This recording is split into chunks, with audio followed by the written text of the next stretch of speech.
കോഴിക്കോട് തൊണ്ടയാട് മൈജി കെയറിന്റെ 3ാം പിറന്നാൾ ദിനാഘോഷവും വനിതാ ദിനാഘോഷവും സംഘടിപ്പിച്ചു. എഴുത്തുകാരിയും കുന്നമംഗലം ആർട്സ് കോളേജ് പ്രിൻസിപ്പലുമായ ജിസ ജോസ് മുഖ്യാതിഥിയായി.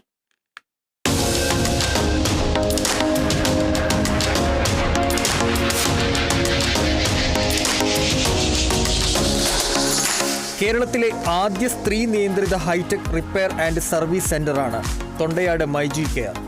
ഇതിന്റെ 3ാം പിറന്നാൾ ദിനാഘോഷ പരിപാടിയിൽ വ്യത്യസ്ത മേഖലയിൽ കഴിവ് തെളിയിച്ച വനിതകളെ ആദരിച്ചു.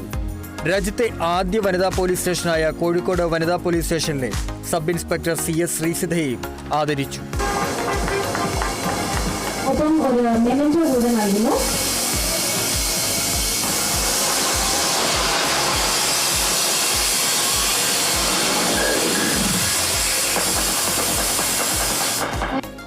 തൊണ്ടയാട് മൈജി കെയറിൽ 3 വർഷം പൂർത്തിയാക്കിയ വനിതാ ടെക്നീഷ്യന്മാരെയും ചടങ്ങിൽ ആദരിച്ചു.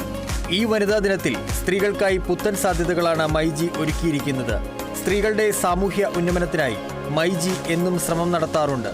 വനിതാ ദിനത്തിൽ മൈജി ഇൻസ്റ്റിറ്റ്യൂട്ട് ഓഫ് ടെക്നോളജിയിൽ സെയിൽസ് മേഖലയിലേക്ക് പുതിയ കോഴ്സുകൾ ആരംഭിച്ചതായും മൈജി ഇൻസ്റ്റിറ്റ്യൂഷൻ മേധാവി മുഹമ്മദ് ഷാഫി പറഞ്ഞു.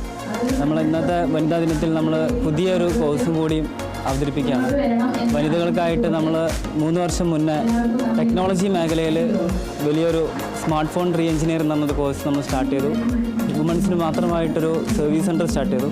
ഈ വർഷം നമ്മൾ സെയിൽസ് ഭാഗത്ത് കൂടിയിട്ട് ടെക്നോളജി രംഗത്ത് കൂടുതലായിട്ട് നോളജോട് കൂടിയിട്ട് സെയിൽസ് ചെയ്യാൻ വേണ്ടിയിട്ടുള്ള പുതിയൊരു കോഴ്സ് കൂടി നമ്മൾ ഇന്ന് അനൗൺസ് ചെയ്യുകയാണ്.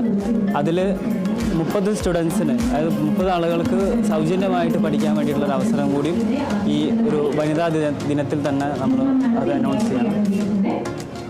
കൂടാതെ വനിതാ ദിനത്തിന്റെ ഭാഗമായി തിരഞ്ഞെടുക്കപ്പെടുന്ന 30 വനിതകൾക്ക് കോഴ്സ് ഫീ സൗജന്യമാണ്. ഡിജിറ്റൽ ഗാഡ്ജറ്റ്സ്, ഹോം അപ്ലയൻസസ് എന്നിവയുടെ സർവീസ് ആൻഡ് റിപ്പയർ രംഗത്ത് സ്ത്രീകളെ കൊണ്ടുവരിക, അവർക്ക് പരിശീലനം നൽകുക എന്നിവ ലക്ഷ്യമിട്ടാണ് മൈജി കെയർ പ്രവർത്തിക്കുന്നത്.